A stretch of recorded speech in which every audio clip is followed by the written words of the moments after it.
गलातियों 1 अध्याय।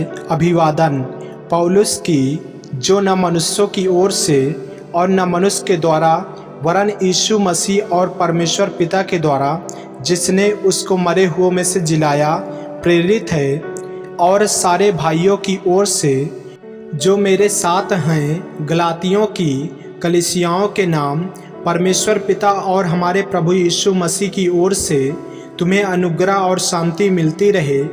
उसी ने अपने आप को हमारे पापों के लिए दे दिया, ताकि हमारे परमेश्वर और पिता की इच्छा के अनुसार हमें इस वर्तमान बुरे संसार से छुड़ाए। उसकी स्तुति और बड़ाई युगानुयुग होती रहे। आमीन। कोई दूसरा सुसमाचार नहीं। मुझे आश्चर्य होता है कि जिसने तुम्हें मसीह के अनुग्रह में बुलाया, उससे तुम इतनी जल्दी फिरकर और ही प्रकार के सुसमाचार की ओर झुकने लगे, परंतु वह दूसरा सुसमाचार है ही नहीं। पर बात यह है कि कितने ऐसे हैं जो तुम्हें घबरा देते और मसीह के सुसमाचार को बिगाड़ना चाहते हैं। परंतु यदि हम या स्वर्ग से कोई दूत भी उस सुसमाचार को छोड़ जो हमने तुमको सुनाया है, कोई और सुसमाचार तुम्हें सुनाए, तो साबित हो, जैसा हम पहले कह चुके हैं वैसा ही मैं अब फिर कहता हूँ कि उस सुसमाचार को छोड़ जिसे तुमने ग्रहण किया है। यदि कोई और सुसमाचार सुनाता है तो साबित हो। अब मैं क्या मनुष्यों को मानता हूँ या परमेश्वर को? क्या मैं मनुष्यों को प्रसन्न करना चाहता हूँ? यदि मैं अब तक मनुष्यों को ही प्रसन्न करता रहता तो मसीह का दास न होता। पौलुस कैसे प्रेरित बना? हे भाइयों, मैं तुम्हें बताए देता हूँ कि जो सुसमाचार मैंने सुनाया है वह मनुष्य का नहीं, क्योंकि वह मुझे मनुष्य की ओर से नहीं पहुँचा और न मुझे सिखाया गया, पर यीशु मसीह के प्रकाशन से मिला। यहूदी मत में जो पहले मेरा चाल चलन था, उसके विषय में तुम सुन चुके हो कि मैं परमेश्वर की कलीसिया को बहुत ही सताता और नष्ट करता था, अपने बहुत से जाति वालों से जो मेरी अव्यवस्था के थे यहूदी मत में अधिक बढ़ता जाता था, और अपने बाप दादों की परंपराओं के लिए बहुत ही उत्साहित था। परंतु परमेश्वर की, जिसने मेरी माता के गर्भ ही से मुझे ठहराया और अपने अनुग्रह से बुला लिया, जब इच्छा हुई कि मुझ में अपने पुत्र को प्रकट करे कि मैं अन्य जातियों में उसका सुसमाचार सुनाऊं, तो न मैंने मांस और लहू से सलाह ली और न यरूशलेम को उनके पास गया जो मुझसे पहले प्रेरित थे, पर तुरंत अरब को चला गया और फिर वहां से दमिश्क को लौट आया। फिर 3 वर्ष के बाद मैं कैफा से भेंट करने के लिए यरूशलेम गया और उसके पास 15 दिन तक रहा, परंतु प्रभु के भाई याकूब को छोड़ और प्रेरितों में से किसी से ना मिला। जो बातें मैं तुम्हें लिखता हूँ, देखो, परमेश्वर को उपस्थित जानकर कहता हूँ कि वे झूठी नहीं। इसके बाद मैं सीरिया और किलिकिया के प्रांतों में आया, पर यहूदियों की कलीसियाओं ने जो मसीह में थी मेरा मुँह कभी न देखा था, परंतु यही सुना करती थी कि जो हमें पहले सताता था वह अब उसी विश्वास का सुसमाचार सुनाता है जिसे पहले नष्ट करता था, और वे मेरे विषय में परमेश्वर की महिमा करती थी। गलातियों 2 अध्याय। अन्य प्रेरितों द्वारा पौलुस को मान्यता। 14 वर्ष के बाद मैं बरनबास के साथ फिर यरूशलेम को गया और तीतुस को भी साथ ले गया। मेरा जाना ईश्वरीय प्रकाशन के अनुसार हुआ, और जो सुसमाचार मैं अन्य जातियों में प्रचार करता हूँ उसको मैंने उन्हें बता दिया, पर एकांत में उनको जो बड़े समझे जाते थे, ताकि ऐसा न हो कि मेरी इस समय की या पिछली दौड़ धूप व्यर्थ ठहरे। परंतु तीतुस को भी, जो मेरे साथ था और जो यूनानी हैं, खतना कराने के लिए विवश नहीं किया गया, या उन झूठे भाइयों के कारण हुआ जो चोरी से घुस आए थे, कि उस स्वतंत्रता का जो मसीह यीशु में हमें मिली है भेद लेकर हमें दास बनाएं।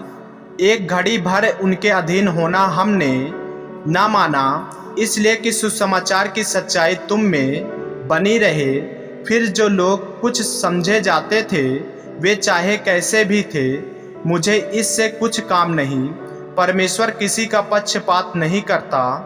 उनसे जो कुछ समझे जाते थे मुझे कुछ भी नहीं प्राप्त हुआ, परंतु इसके विपरीत जब उन्होंने देखा कि जैसा खतना किए हुए लोगों के लिए सुसमाचार का काम पतरस को सौंपा गया, वैसा ही खतना रहितों के लिए मुझे सुसमाचार सुनाना सौंपा गया।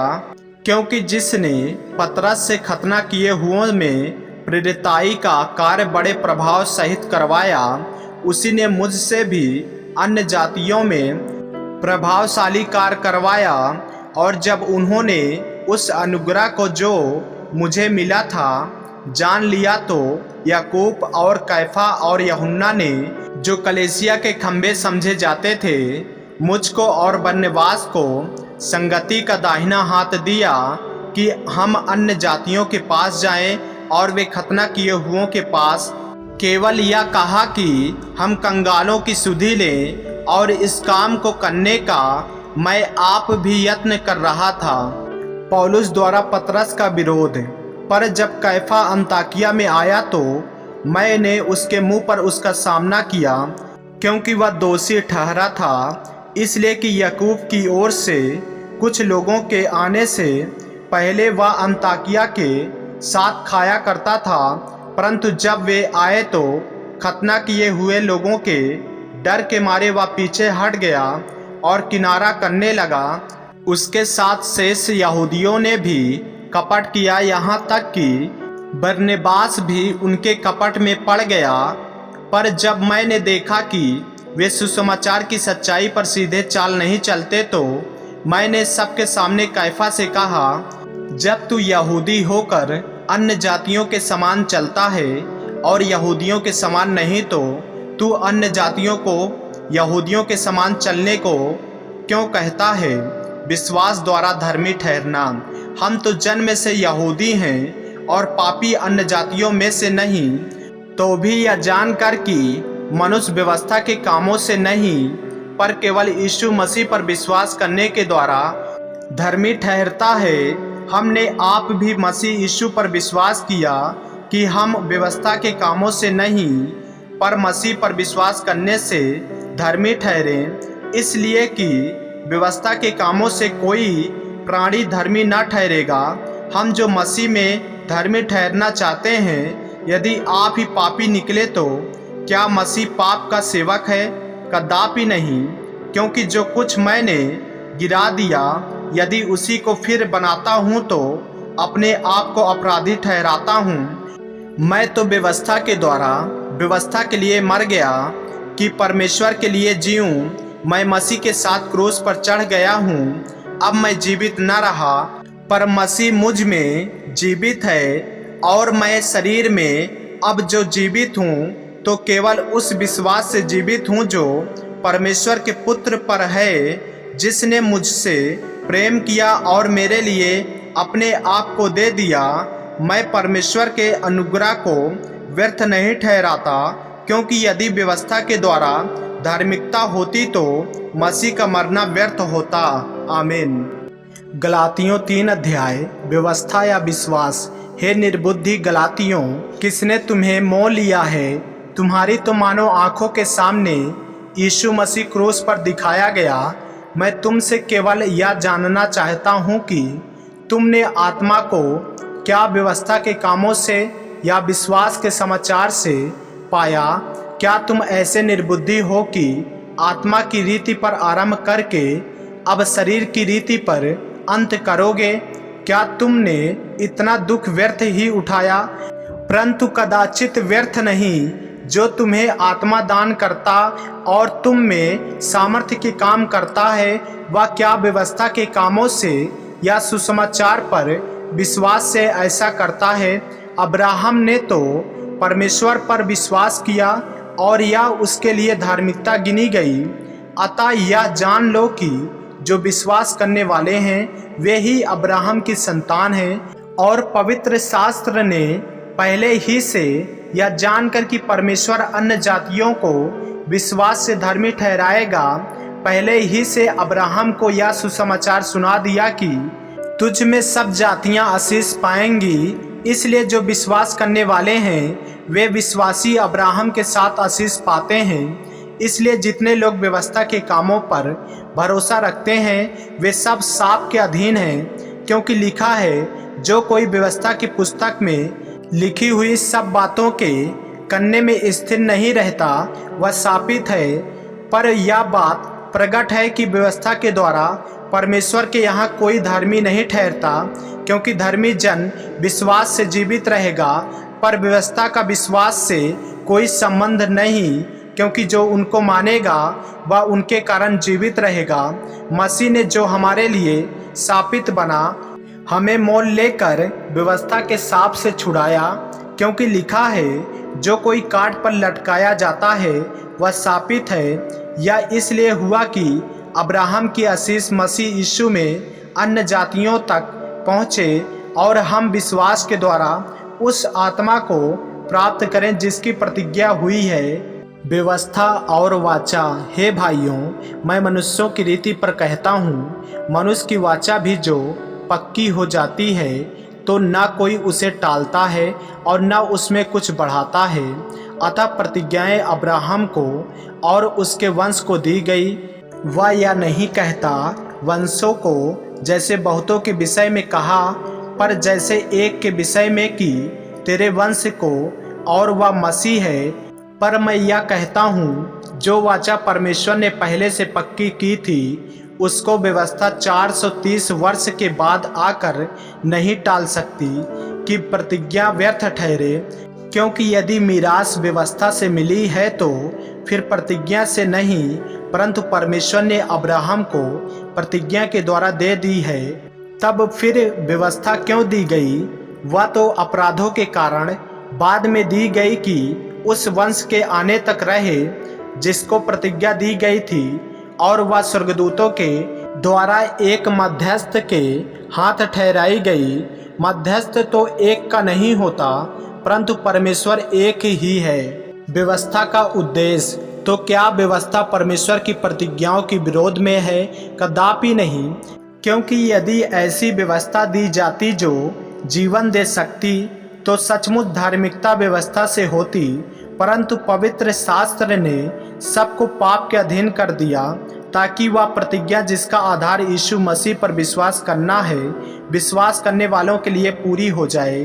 पर विश्वास के आने से पहले व्यवस्था की अधीनता में हमारी रखवाली होती थी, और उस विश्वास के आने तक जो प्रकट होने वाला था हम उसी के बंधन में रहें। इसलिए व्यवस्था मसीह तक पहुंचाने के लिए हमारी शिक्षक हुई कि हम विश्वास से धर्मी ठहरें, परंतु जब विश्वास आ चुका तो हम अब शिक्षक के अधीन न रहें, क्योंकि तुम सब उस विश्वास के द्वारा जो मसीह यीशु पर है परमेश्वर की संतान हो। और तुम में से जितनों ने मसीह में बपतिस्मा लिया है उन्होंने मसीह को पहन लिया है।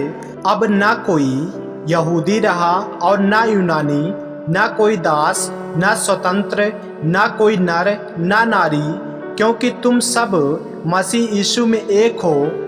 और यदि तुम मसीह के हो तो अब्राहम के वंश और प्रतिज्ञा के अनुसार वारिस भी हो। आमीन। गलातियों 4 अध्याय। मैं यह कहता हूँ कि वारिस जब तक बालक है, यद्यपि सब वस्तुओं का स्वामी है, तो भी उसमें और दास में कोई भेद नहीं, परंतु पिता के ठहराए हुए समय तक संरक्षकों और प्रधानकों के वश में रहता है।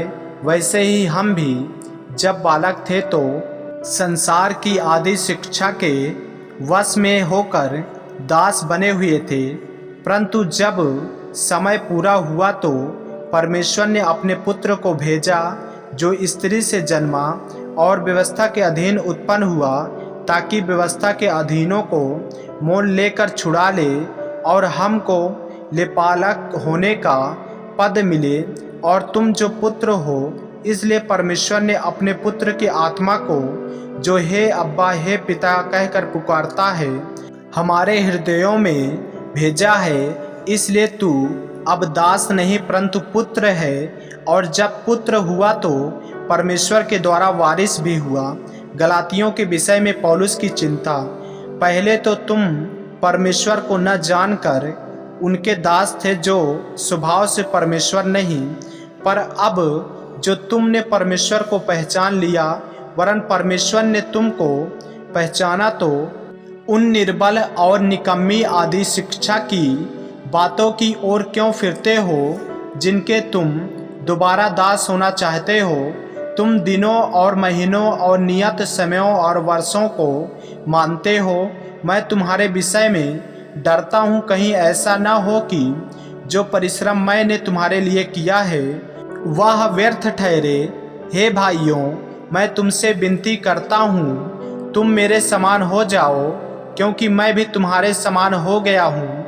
तुमने मेरा कुछ बिगाड़ा नहीं, पर तुम जानते हो कि पहले पहल मैंने शरीर की निर्बलता के कारण तुम्हें सुसमाचार सुनाया, और तुमने मेरी शारीरिक दशा को, जो तुम्हारी परीक्षा का कारण थी, तुच्छ न जाना, न उससे घृणा की, और परमेश्वर के दूत वरन स्वयं मसीह के समान मुझे ग्रहण किया, तो वह तुम्हारा आनंद मनाना कहाँ गया। मैं तुम्हारा गवाह हूँ कि यदि हो सकता तो तुम अपनी आंखें भी निकाल कर मुझे दे देते, तो क्या तुमसे सच बोलने के कारण मैं तुम्हारा बैरी बन गया हूँ। वे तुम्हें मित्र बनाना तो चाहते हैं, पर भले उद्देश्य से नहीं, वरन तुम्हें अलग करना चाहते हैं कि तुम उन्हीं को मित्र बना लो। पर यह भी अच्छा है कि भली बात में हर समय मित्र बनाने का यत्न किया जाए, न केवल उसी समय की जब मैं तुम्हारे साथ रहता हूँ। हे मेरे बालकों, जब तक तुम में मसीह का रूप न बन जाए, तब तक मैं तुम्हारे लिए फिर जच्चा की सी पीड़ाएं सहता हूँ। इच्छा तो यह होती है कि अब तुम्हारे पास आकर और ही प्रकार से बोलूँ, क्योंकि तुम्हारे विषय में मैं उलझन में हूँ। सारा और हाजिरा का उदाहरण। तुम जो व्यवस्था के अधीन होना चाहते हो, मुझे बताओ, क्या तुम व्यवस्था की नहीं सुनते। यह लिखा है कि अब्राहम के 2 पुत्र हुए, एक दासी से और एक स्वतंत्र स्त्री से। परंतु जो दासी से हुआ वह शारीरिक रीति से जन्मा, और जो स्वतंत्र स्त्री से हुआ वह प्रतिज्ञा के अनुसार जन्मा। इन बातों में दृष्टांत है। ये स्त्रियां मानो 2 वाचाएं हैं, एक तो सीने पहाड़ की जिससे दास ही उत्पन्न होते हैं, और वह हाजिरा है। और हाजिरा मानो अरब का सीने पहाड़ है, और आधुनिक यरूशलेम उसके तुल्य है, क्योंकि वह अपने बालकों समेत दासत्व में है। पर ऊपर की यरूशलेम स्वतंत्र है, और वह हमारी माता है, क्योंकि लिखा है, हे बांझ, तू जो नहीं जानती आनंद कर, तू जिसको पीड़ाएं नहीं उठाती गला खोल कर जय जयकार कर, क्योंकि त्यागी हुई की संतान सुहागन की संतान से भी अधिक है। हे भाइयों, हम इसहाक के समान प्रतिज्ञा की संतान हैं, और जैसा उस समय शरीर के अनुसार जन्म हुआ आत्मा के अनुसार जन्मे हुए को सताता था, वैसा ही अब भी होता है। परंतु पवित्र शास्त्र क्या कहता है, दासी और उसके पुत्र को निकाल दे, क्योंकि दासी का पुत्र स्वतंत्र स्त्री के पुत्र के साथ उत्तराधिकारी नहीं होगा। इसलिए हे भाइयों, हम दासी के नहीं परंतु स्वतंत्र स्त्री के संतान हैं। आमीन। गलातियों 5 अध्याय। स्वतंत्रता को सुरक्षित रखो। मसीह ने स्वतंत्रता के लिए हमें स्वतंत्र किया है, अतः इसी में स्थिर रहो और दासवत्व के जुए में फिर से न जूतो। देखो, मैं पौलुस तुमसे कहता हूँ कि यदि खतना कराओगे तो मसीह से तुम्हें कुछ लाभ न होगा। फिर भी मैं हर एक खतना कराने वाले को जताए देता हूँ कि उसे सारी व्यवस्था माननी पड़ेगी। तुम जो व्यवस्था के द्वारा धर्मी ठहरना चाहते हो, मसीह से अलग और अनुग्रह से गिर गए हो, क्योंकि आत्मा के कारण हम विश्वास से आशा की हुई धार्मिकता की बाट जोहते हैं। मसीह यीशु में न खतना और न खतना रहित कुछ काम का है, परंतु केवल विश्वास जो प्रेम के द्वारा प्रभाव डालता है। तुम तो भली भांति दौड़ रहे थे, अब किसने तुम्हें रोक दिया कि सत्य को न मानो? ऐसी सीख तुम्हारे बुलाने वाले की ओर से नहीं। थोड़ा सा खमीर सारे गूंधे हुए आटे को खमीर कर डालता है। मैं प्रभु पर तुम्हारे विषय में भरोसा रखता हूँ कि तुम्हारा कोई दूसरा विचार न होगा, परंतु जो तुम्हें घबरा देता है वह कोई क्यों न हो दंड पाएगा। परंतु हे भाइयों, यदि मैं अब तक खतना का प्रचार करता हूँ तो क्यों अब तक सताया जाता हूँ? फिर तो क्रूस की ठोकर जाती रही। भला होता कि जो तुम्हें डावाडोल करते हैं वे अपना अंग ही काट डालते। हे भाइयों, तुम स्वतंत्र होने के लिए बुलाए गए हो, परंतु ऐसा न हो कि यह स्वतंत्रता शारीरिक कामों के लिए अवसर बने, वरन प्रेम से एक दूसरे के दास बनो। क्योंकि सारी व्यवस्था इस एक ही बात में पूरी हो जाती है, तू अपने पड़ोसी से अपने समान प्रेम रख। पर यदि तुम एक दूसरे को दांत से काटते और फाड़ खाते हो तो चौकस रहो कि एक दूसरे का सत्यानाश न कर दो। पवित्र आत्मा द्वारा संचालन। पर मैं कहता हूँ, आत्मा के अनुसार चलो तो तुम शरीर की लालसा किसी रीति से पूरी ना करोगे। क्योंकि शरीर आत्मा की विरोध में और आत्मा शरीर के विरोध में लालसा करता है, और ये एक दूसरे के विरोधी हैं, इसलिए कि जो तुम करना चाहते हो वह न करने पाओ। और यदि तुम आत्मा के चलाए चलते हो तो व्यवस्था के अधीन ना रहे। शरीर के काम तो प्रकट है, अर्थात वे विचार, गंदे काम, लुचपन, मूर्ति पूजा, टोना, बैर, झगड़ा, ईर्षा, क्रोध, विरोध, फूट, विधर्म, डाह, मतवालापन, लीला कीड़ा और इनके जैसे और काम हैं। इनके विषय में मैं तुमसे पहले से कह देता हूँ, जैसे पहले कह भी चुका हूँ कि ऐसे ऐसे काम करने वाले परमेश्वर के राज के वारिस ना होंगे। पर आत्मा का फल प्रेम, आनंद, शांति, धीरज, कृपा, भलाई, विश्वास, नम्रता और संयम है। ऐसे ऐसे कामों के विरोध में कोई भी व्यवस्था नहीं।